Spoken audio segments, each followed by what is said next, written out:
Hello, my Aloha tribe, and welcome to the Aloha Perspective. Happy Monday. It's Monday.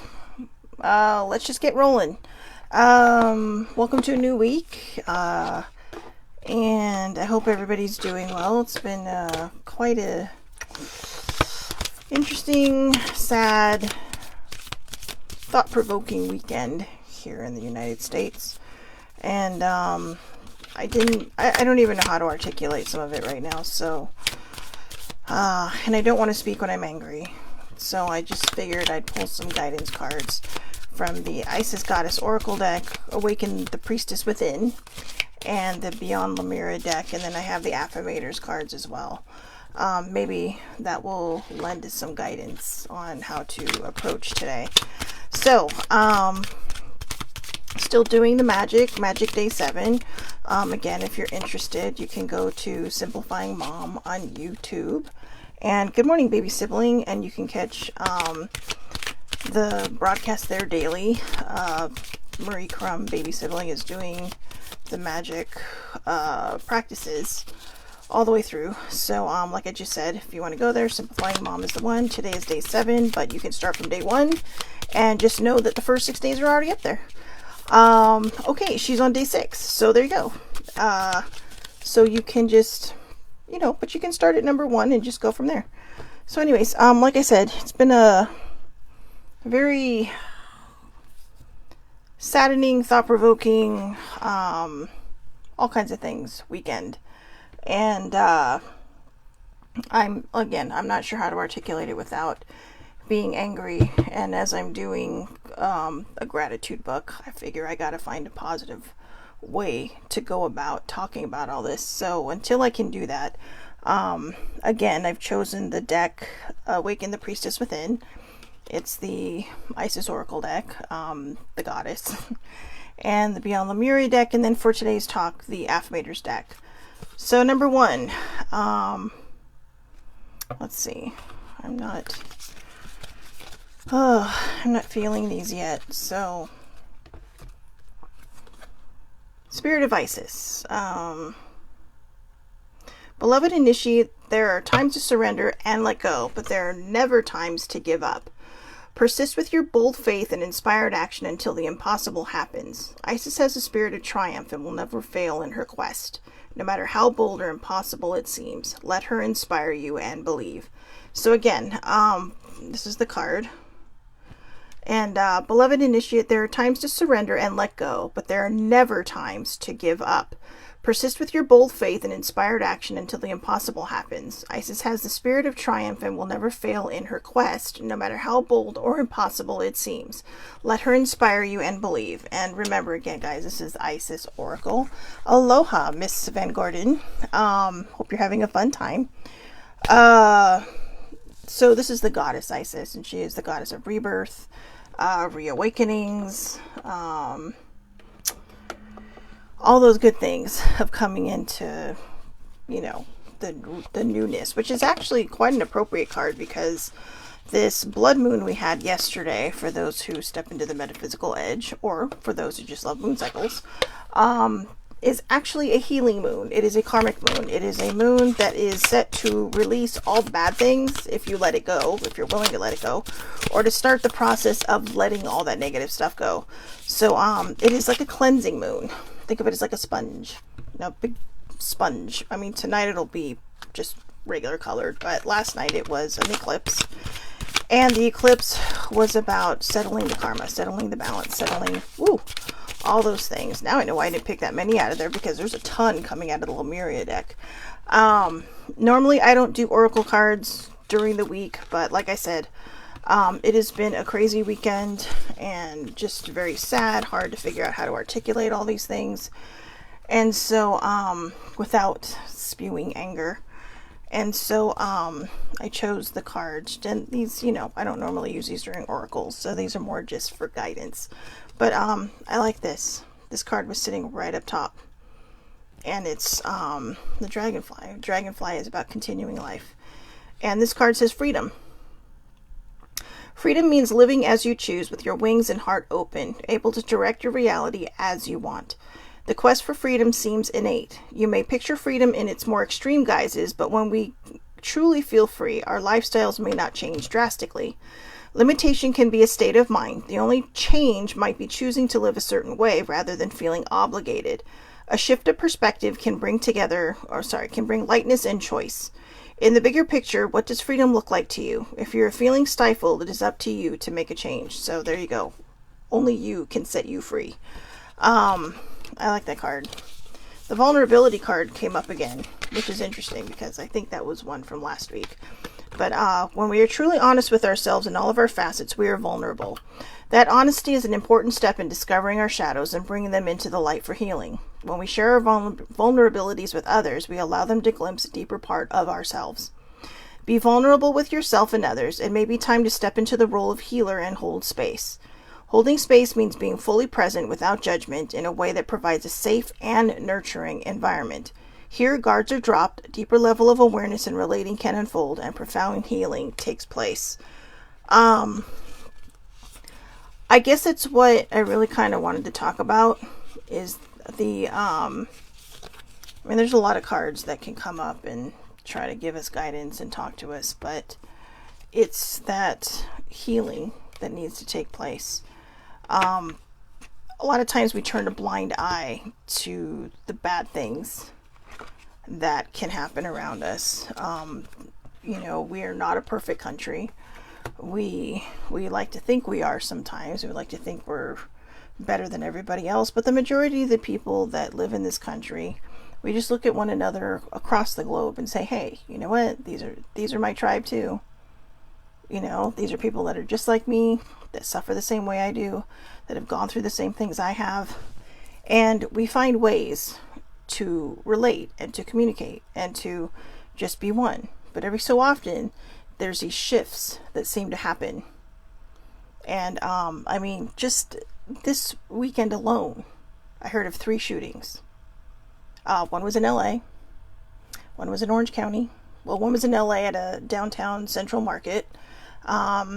One was in a church during a Taiwanese luncheon. And the other was in Buffalo. And that was the first one I actually heard of because I believe that was Saturday. The Buffalo one, that one, it stands out in my head. Because that was so racially motivated that it's just sickening to my stomach. To think that somebody could just, and someone so young, can just go in and just randomly shoot people just based on the color of their skin. We are literally in the year 2022. At what point does this bullshit stop? At what point do we stop teaching our children to look at people the wrong way? I know so many good parents out there. So many wonderful parents. And I'm grateful to see my nephews growing up with this everybody's just everybody. But what happens to other people? And it's not always the parents, okay? I want to make that clear now. It's not always the parents. It can be outside influences. It could be maybe somebody familial influences that's not their parents. Their parents may teach them everything across the board, but if they look up to someone, that may be skewing their frame of mind too. It could be political people. Anybody. I'm specifically thinking of one person, but it could be anybody. But people listen.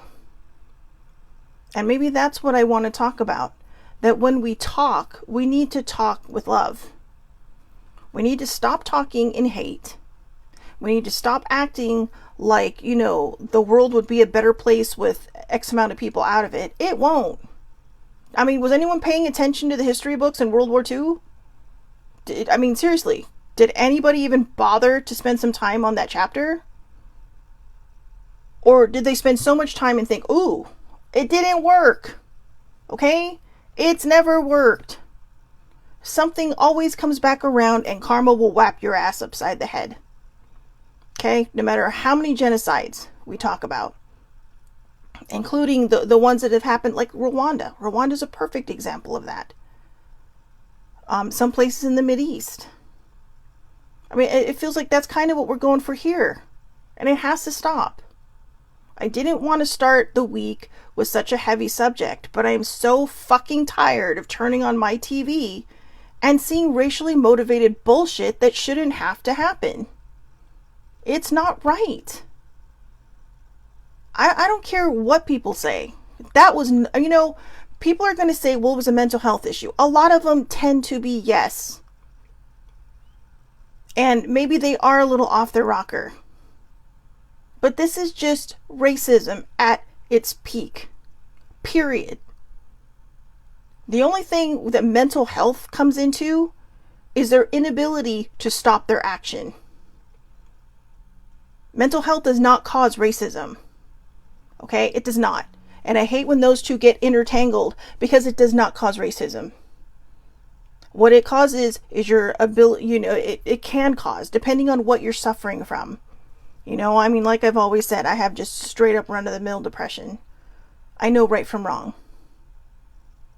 But when you're dressing up in tactical gear and somebody actually shoots at you and you're not even wounded, that's not mental health, guys. That's racism.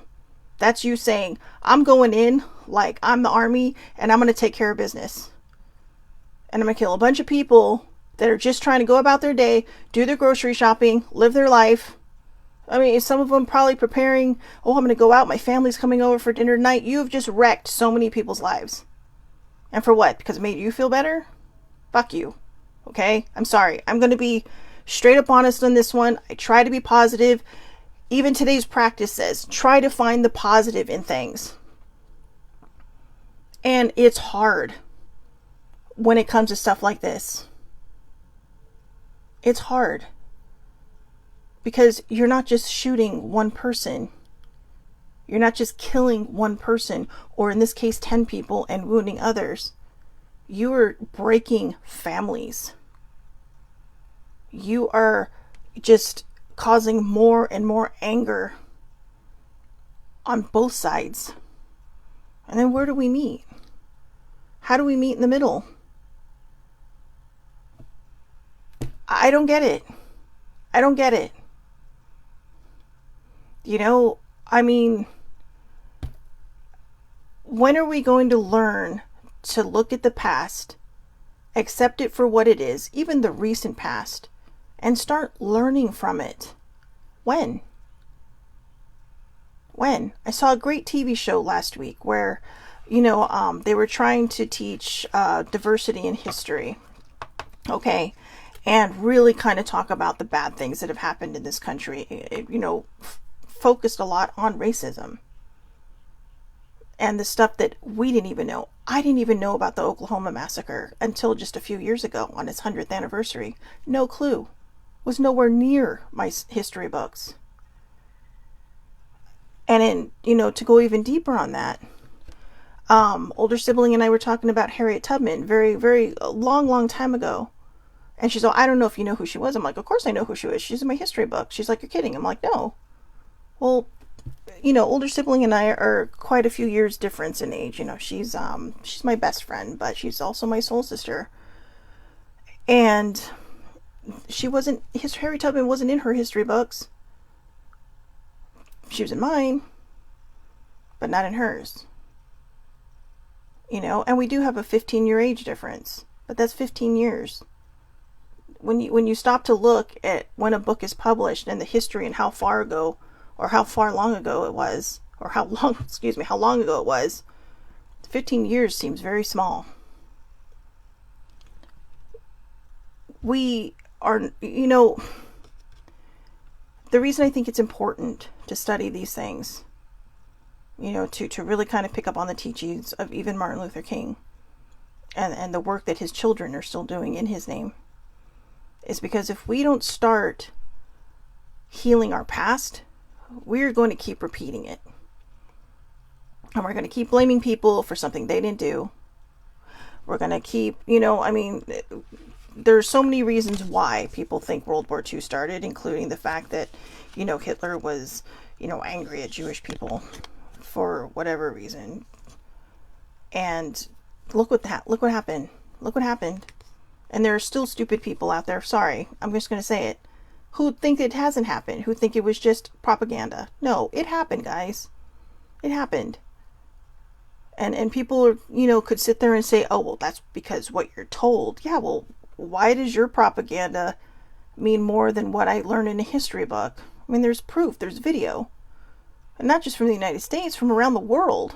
I mean, hello, they had video cameras back, well, not video cameras, they had film cameras back then. People doing the movie tone news or whatever it was called. They didn't have TVs. So, you know, news reporters would go over there and report all this stuff. I mean, you had men who faced such atrocities in war and would see these people just dispersing from these camps, and they break down in tears because it's like, oh my God.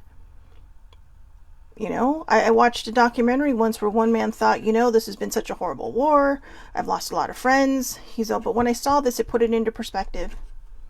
You have documentaries of people who have survived these horrible things. And, you know, I mean, Sibling and I went to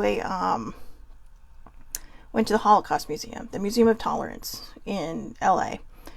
Fabulous museum, very educational, very eye-opening. If you've ever been to the Titanic experience, okay, you get a card, right, when you go to the museum thing, and then you can find out at the end if you lived or if you died. Now, funny enough, just as a side story, Sibling and I had gone. She got a first class passenger. I got a third class passenger. And I was like, great, I'm dead.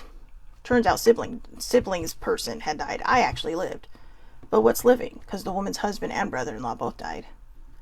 But at the Holocaust Museum, at the Museum of Tolerance in LA, you get a card of a person who did not survive the camps.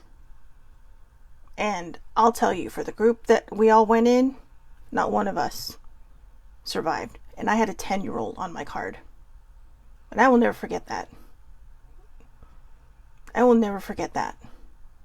But more importantly, and it's kind of sad because, you know, as we progress in years, so do those who have survived the Holocaust. They have speakers. And they used to have them more often, but now I think they had them like once a month because, you know, they're passing on. And there was one speaker when we went, and Laura was just, older sibling, was just in tears. And I believe her name was Marguerite. I can't remember. And she had the numbers. She had it tattooed onto her. And, you know, but she pointed out older sibling. And older sibling was just like, who, me? But she was in tears. Laura was in tears. Legitimate tears. Just listening to this woman's story of survival. And how she managed to somehow, you know, break free. And she just simply told her, I mean, I can't remember the words exactly, but I remember it was something along the lines of, you know, don't forget our story. Remember the story. You know, it's people like you who are going to pass these things on, who are going to, you know, share what happened so that we don't repeat the past. And yet we seem to be repeating it in small ways. I mean, let's call it for what it is. World War II was just straight up racism. It was genocide. It was some maniacal crazy man who just thought, you know, I don't know. I don't even know what this fucking guy was thinking. Okay? But it's the same with the other thing. And I'm sorry for my language, but when I get passionate about something, I get angry. It just tends to come out. But even though I'm not yelling and stamping my feet and throwing up my arms, I'm really angry. I'm really, really angry. You know, because it's such a waste of life. And that's on both sides. The kid that shot up this place in Buffalo, this grocery store, was 18 years old, or is 18 years old. 18. And he will probably never see the actual light of day again. Not without bars involved. That's a waste of a life. And for what? Because of some stupid, skewed ideal that he was following? This is why it's so important. This is why I do this shit. Because gratitude and love and healing and peace, it's not always easy. It's not always peaceful. Finding my healing from my own stuff, it hurt like fucking shit. I felt sometimes like someone had, I even said this in therapy once. I felt like someone had stripped me of all my skin and dunked me in a pool of alcohol. That's how emotionally painful it can be. But when you come out the other side, there's so much bigger of a perspective. I mean, feeling healed is amazing. And I can kind of tell that it's taking root. Because if this had happened a month ago, and it has, we've talked about this before, I was a lot more volatile. A lot more. I mean, if I could have just jumped through the TV and just punched these people in the face, I probably would have. And I'm not a violent person. Mostly because I don't want to get hit back. But, truth be told, what we teach those who are growing up around us, the children, even one another, it has to be better. We have to be better. You know, you got a lot of people around the world that sit there and view other countries through this microscope. But no country's perfect. I mean, I'll tell you that right now. No country's perfect. All right?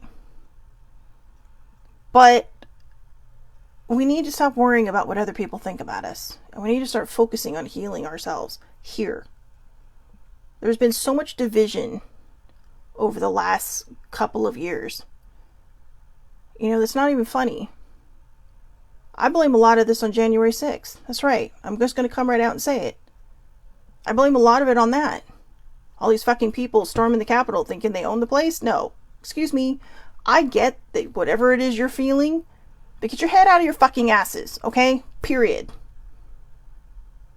Because I am tired of people promoting bad behavior.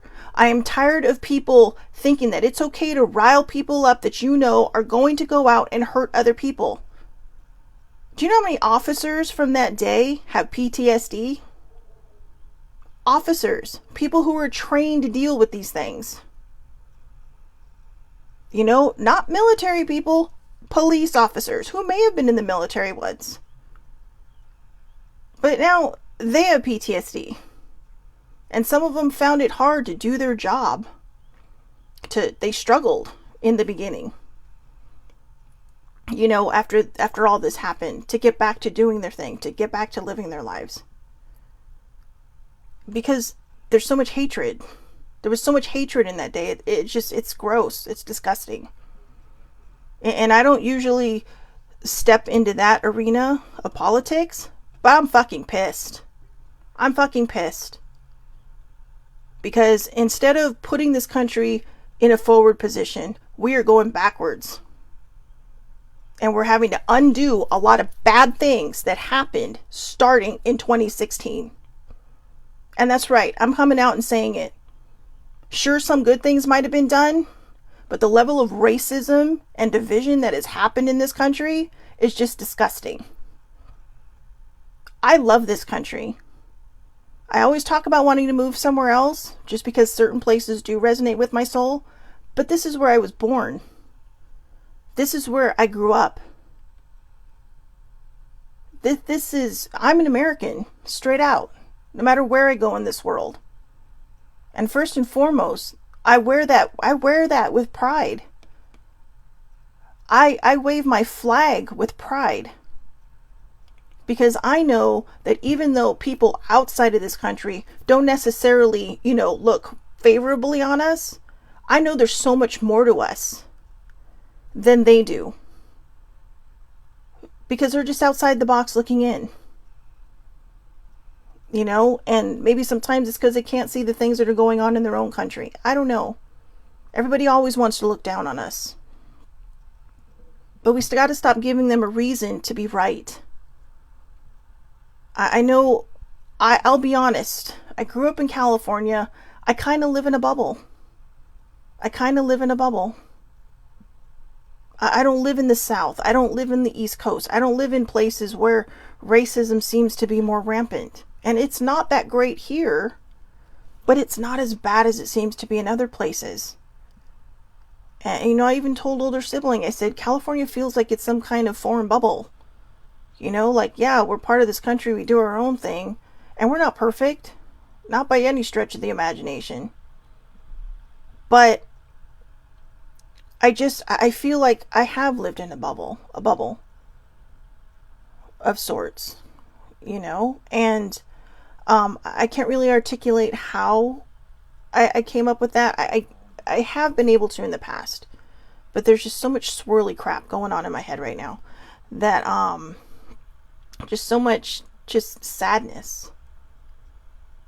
It's like I think my anger has turned to sadness now. For what it's worth, all countries that have expanded and gone on for centuries have all had their weird, crappy stuff. I mean, we are 246 years old. Okay? 246 years old. As an actual country. As a nation. As settlers, we're a couple, 300 or 400 years old. But why doesn't anything seem to be changing? We're supposed to be about equal rights across the board. We're supposed to be about loving one another. Everybody talks about how, this country was built on the foundations of God and community. In God we trust, right? It's on our money. And yet people use the Bible not to teach, but to hit people with. Maybe not physically, maybe not literally, but figuratively. People hide behind those words. And here's something super controversial. My God's not an asshole. Okay? The same one I grew up with as a Catholic, when I stepped away from religion, and I'm not saying people have to step away from religion. You do you, okay? That's your choice. But for me, personally, when I stepped away, my horizons broadened. But it was also easier for me because I grew up with an agnostic and I grew up with a Catholic. So I was always taught to question everything.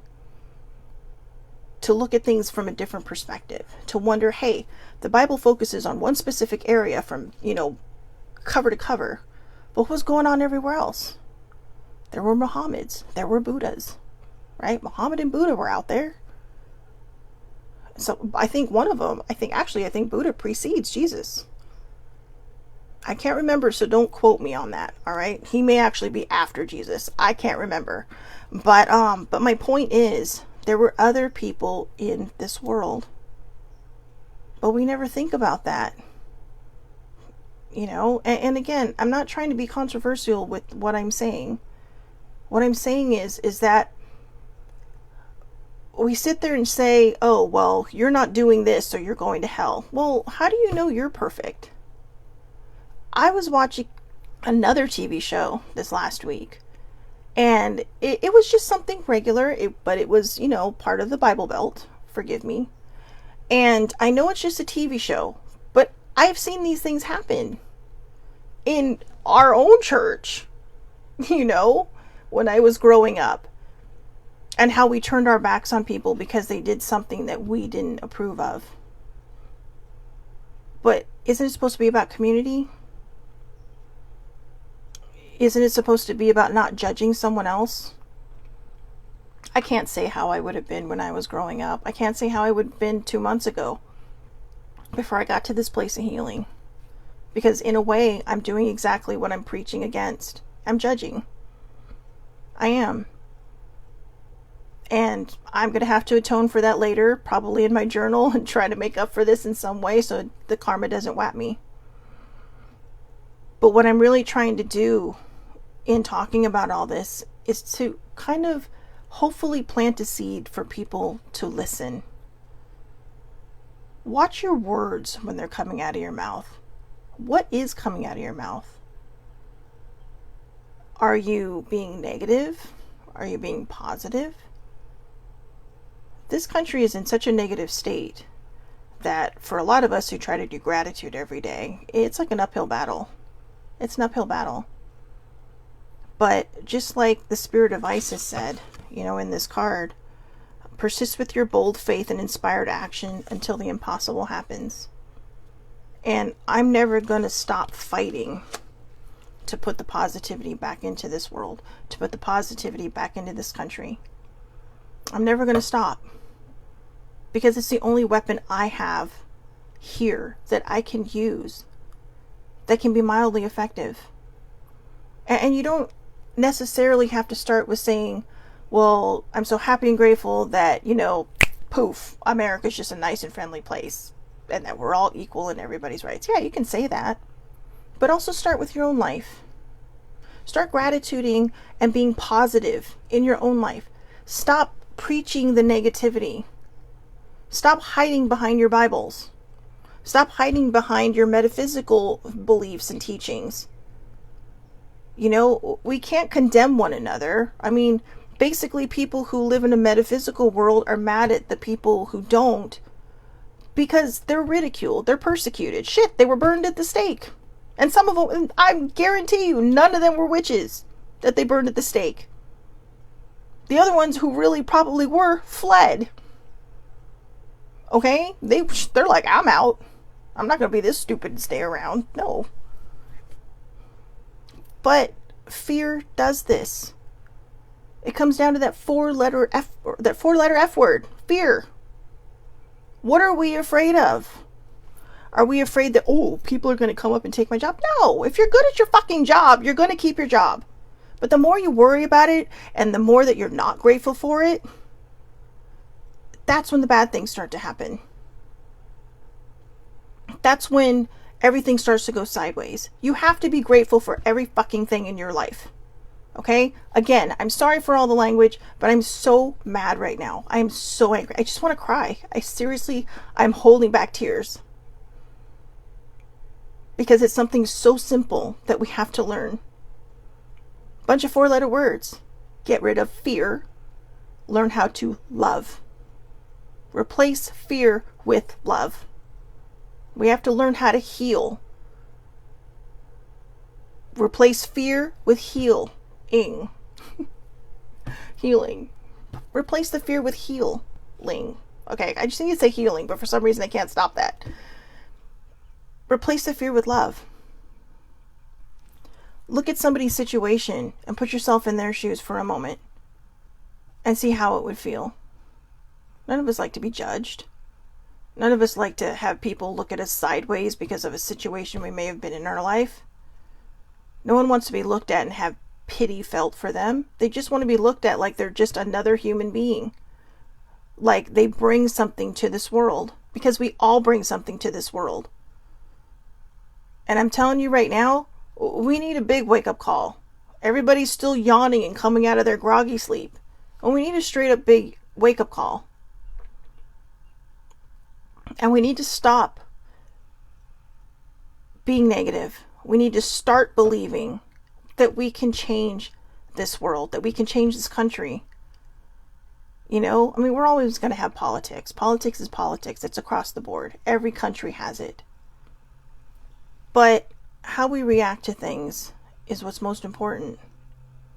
Are we reacting out of just maybe a balance? Maybe out of love?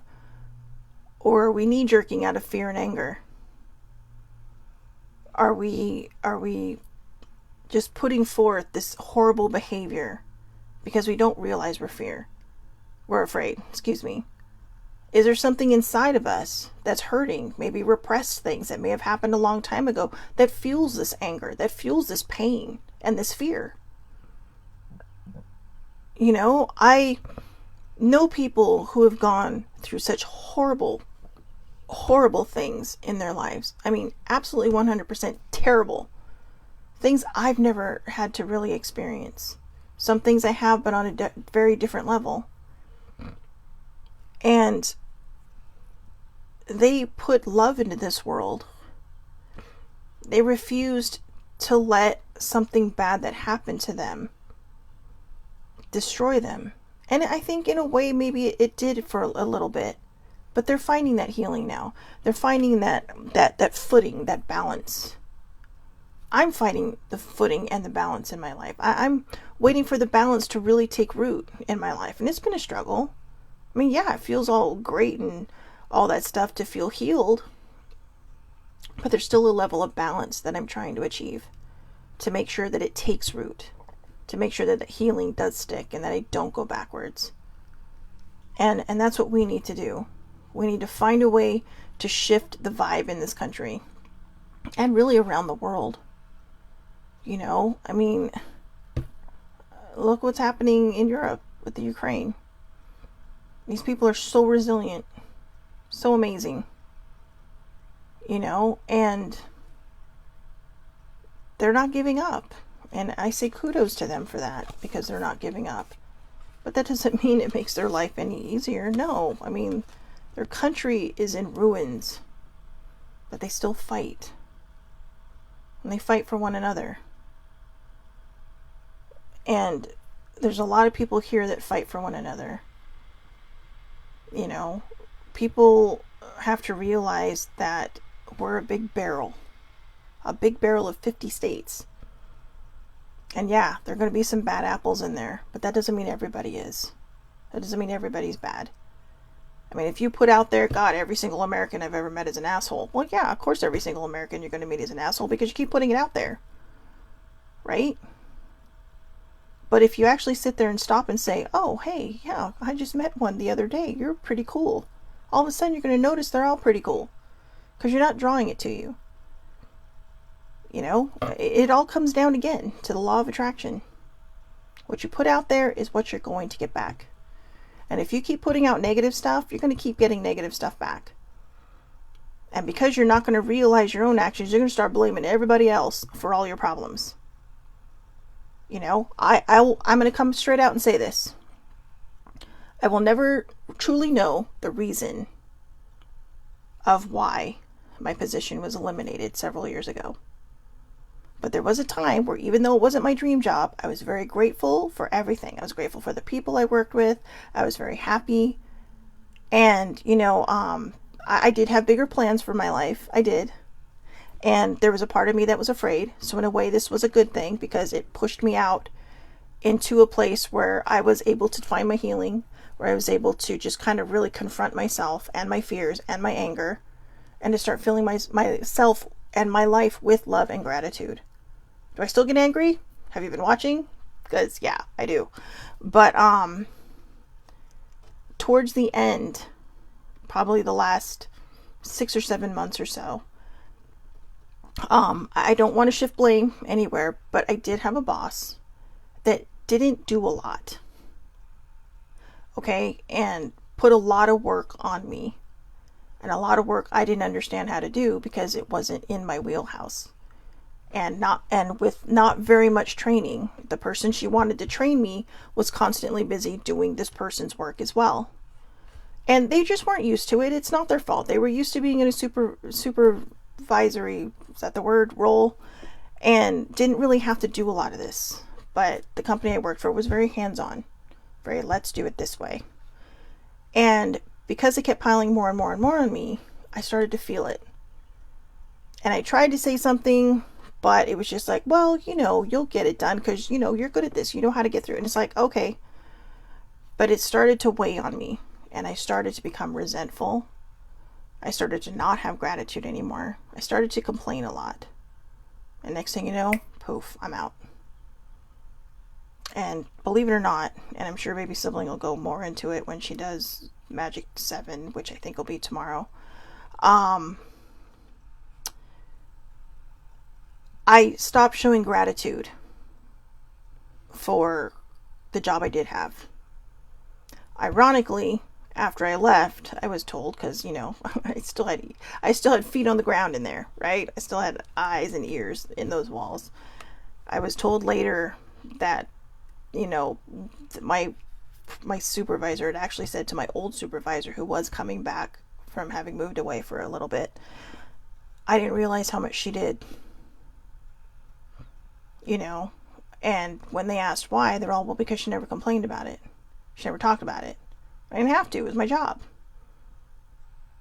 But when they realized how much they put on me versus how much I already did, I think they started to see why I started to fall apart.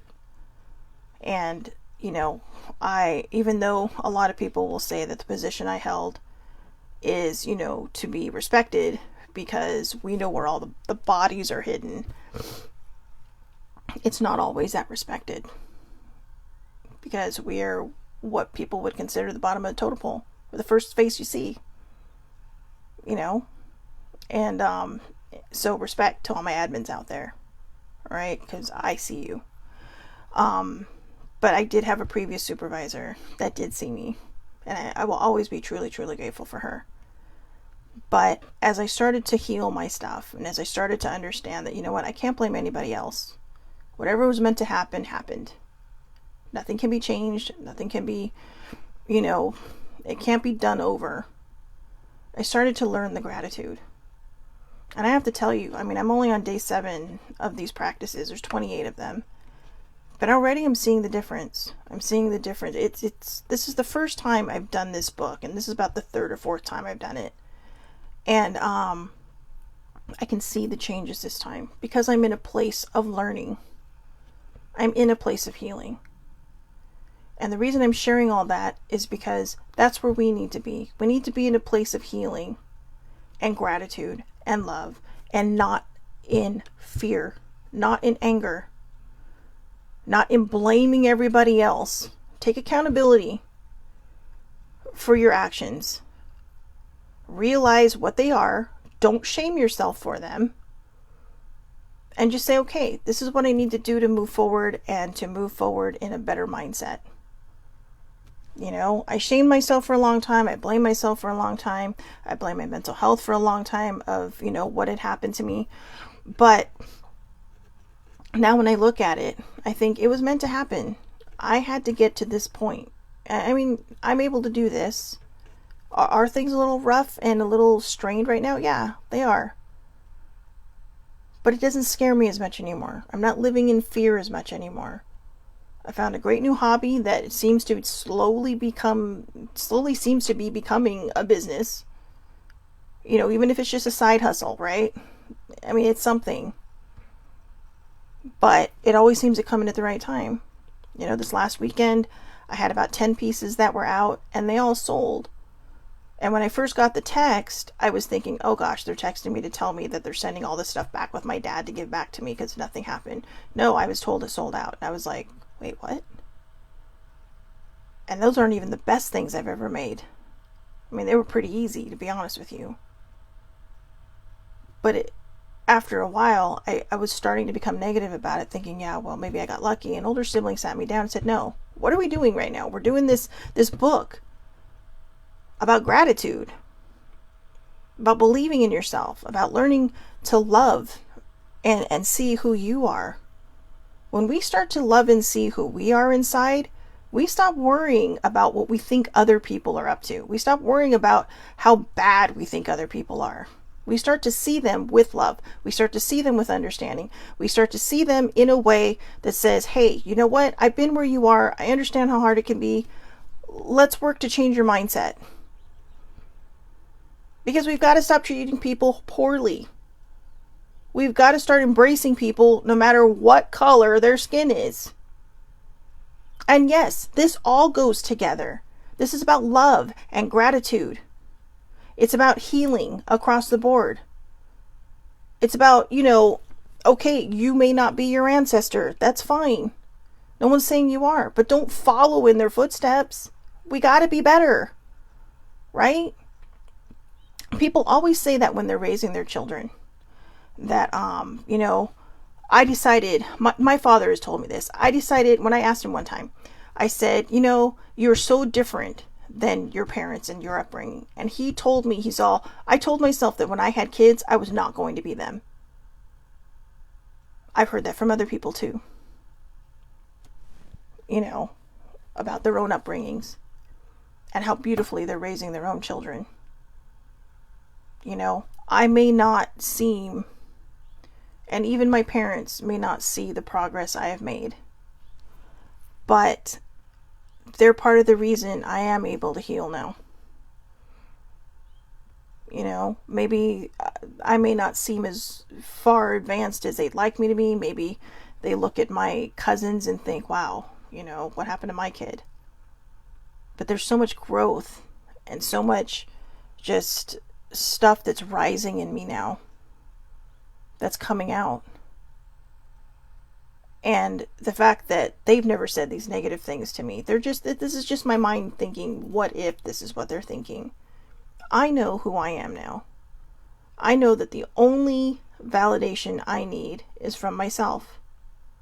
I know that the only opinion of me that matters is the one that I tell myself. And the reason I know that, and the reason I'm learning to respect myself, is because even though I had a lot of terrible repressed memories, they're also bringing up the good ones. My mom used to, whenever I would say that, oh, I'm ugly, my mom would look at me straight in the eyes with very serious eyes and a raised eyebrow and say, I don't make ugly babies. And I used to think, oh, well, you're my mom, you're supposed to say that. But I see how other people are raised, and how put down some of them are, how terrible some of their relationships with their parents are. And I think, wow, okay, thanks, Mom. Or my dad, whenever I couldn't get a date in high school, he would just tell me, well, maybe it's because you're so pretty, they're just afraid that you're going to say no. And maybe it's an excuse, I don't know. But the fact that they're saying this to me instead of saying, well, that's life, sometimes it happens. They were always raising me to love myself. When I started healing, before my mom never truly knew the extent of what I'd gone through in the abuse that I suffered. My dad and I sat down and talked about it, and I came clean and told him everything. And I kind of feel bad because I don't feel like it was right for me to burden him with that. But we were talking and we were being really honest, and it just came out. But I think it gave him a little bit more perspective on why I used to struggle with my self-esteem, with my self-confidence, with my self-worth. But the more that I've healed that, the more it's come out. But even my mom told me once, she's all, we raised you to be proud of yourself. We raised you to love yourself. To be confident, to have that self-esteem. And I'm remembering all these things now. Now that all the gunk and stuff is moved out, and that lotus flower is coming up from beneath the mud, and it's blossoming, each petal is a beautiful memory of something one of my parents have said to me. It's a beautiful memory of the things other people have said to me. Because I'm not zeroing in on the negative anymore. I'm not finding reasons to feel bad about myself anymore. I'm finding reasons to feel good about myself. And you know what, guys? It's okay to feel confident. It's not narcissism, all right? If you're questioning if you're a narcissist, you are not a narcissist. Because I can tell you right now, just like my therapist said, a narcissist would not question it. Okay? They would not. They would just think they're right. And they're right as rain. But if you actually are considering the fact that you might be one, you are probably not. Okay? Because you're giving it that thought. You're thinking, oh my God, am I like that? No, you're probably not. If you have to ask the question, that's exactly what my therapist said. If you have to ask the question, then no. No. And I want to set that record straight for you. Because I know a lot of people have grown up with narcissistic parents. And I think sometimes we worry, not me, because I didn't, but I think sometimes they might worry that the behavior panels, might be in there. But it's not. It's not. With each generation, we're supposed to get better, right? And I got better. I don't know if I'll ever have a generation to teach that to or not, but if nothing else, I know I have my nephews and sporadic amounts of nieces that I have. But I love them all. And that's what we're here for. We're here to encourage the next generation to be better than the one before them. That doesn't mean we're bad. It means we're learning and we're teaching. It's not always about being angry and fighting against something. I mean, if it's something worth fighting for, then do it. Yes, protest. Protest your asses off if you have to. But when it comes to being one-on-one with people, and when it comes to just ourselves, find your self-worth, find your self-esteem, and find your self-love. Do the self-care you need to do, because when you do that and you start filling your cup, you're going to shine like a freaking lighthouse. And when you start shining like a lighthouse, people you may think never noticed are going to notice. And they might think, wow, if she can do it, because I've seen where she's been or he's been, whoever you are, whatever pronoun fits you. I've seen where they have been. And maybe I can be there too. That's how I started my healing. I saw that it was possible. And when I started seeing it was possible, I stopped upending myself. I've been on this healing journey for 8 years, guys. I know. I mean, the sad part is it started with my mom's death. It's just like, it was like a dumpster fire. But it wasn't until the last probably year that I really started buckling down and saying, look, you know what? You're either going to do it or you're not going to do it. You're either going to push yourself forward or you're going to continually find a way to push yourself backwards. And I remember the word my mom said, don't look back, you're not going that way. But I was always looking back. You know, it's like in those horror movies, right? You're always screaming at the TV, don't turn around, because when you turn around, it slows your pace. Just keep running. But they always turn around, right? What happens? They trip and die. Right? Some weird, scary, icky way. And if you don't watch horror movies, then just think about all the times that, you know, you've been, maybe when you're playing tag, right? You're running, and they're like way distance behind you. But the minute you turn around, all of a sudden they're closer. And why? Because you're slowing down. Because you're looking back. You're not trusting yourself. You're not trusting yourself to get away. You're not trusting yourself to move forward. And that's what we have to do. It's not about running away from the fear. It's about healing it and moving through every emotion and validating every emotion and validating every feeling and moving through it. Not around it, not over it, not under it, through it. That's how we heal it. That's how I've been healing my emotional eating. I truly believe I'm literally in recovery mode now. And I know that might seem an odd word to use for some people, but it is a term. I'm a recovering emotional eater. And, you know, food was my drug and alcohol. And I'm not necessarily making the best choices yet, but I'm making better choices. And I'm reminding myself that there are things out there I cannot allow myself to have right now because they are a slippery slope.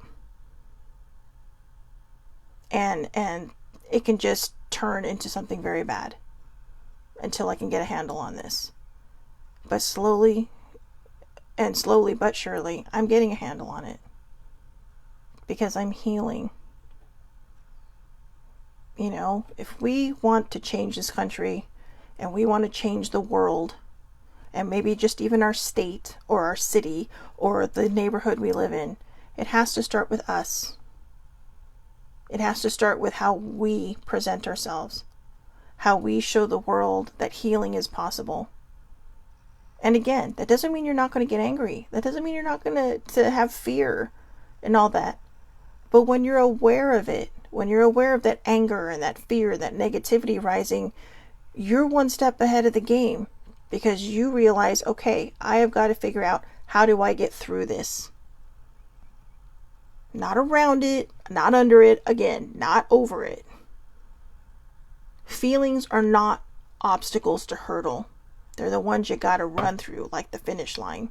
You know, when you get that ribbon coming across your chest. You gotta go through it, right? You gotta feel it to heal it.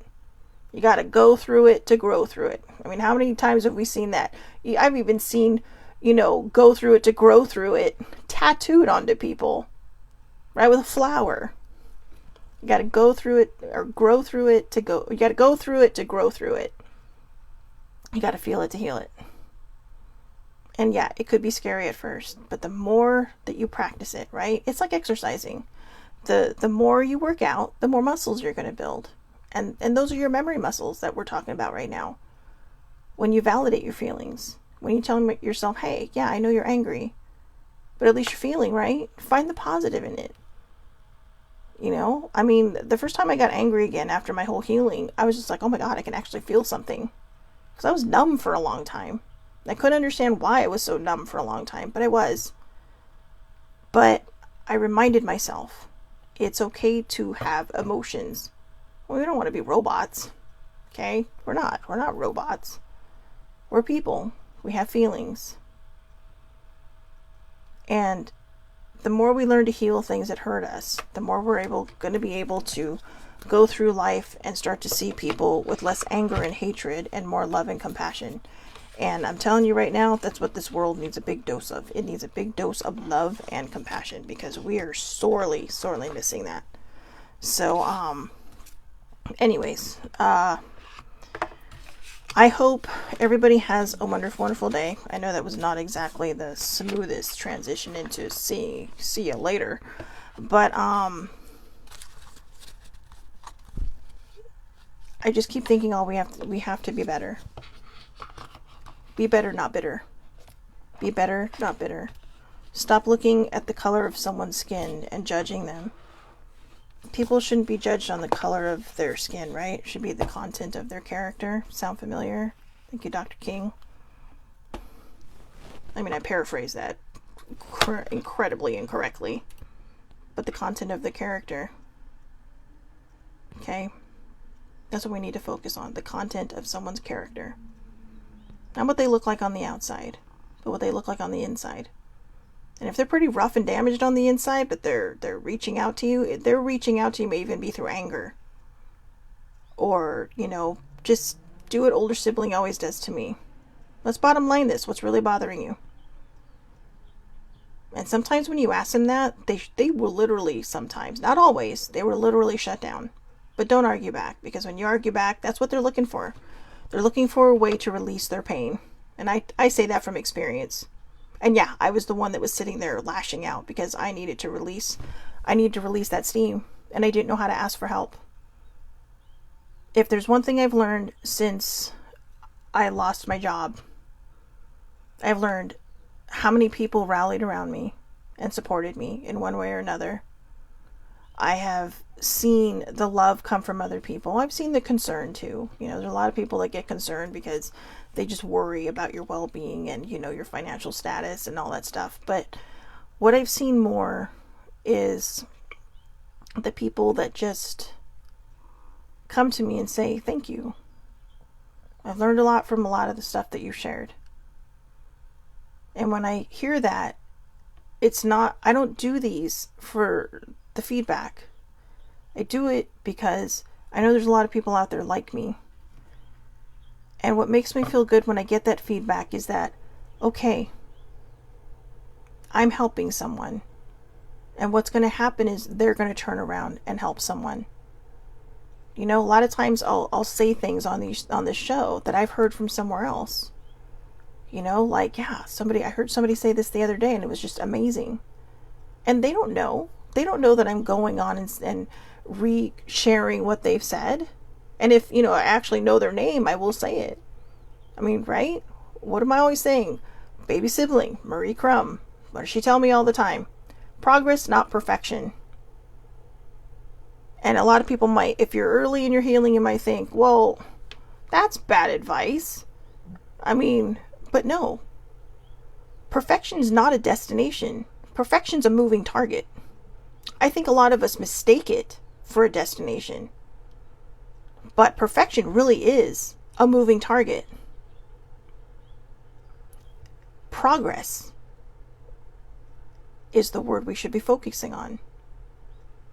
Moving forward, knowing what we're worth, knowing what we're able to see in ourselves and how we change and how we help other people and what we put out there into this world.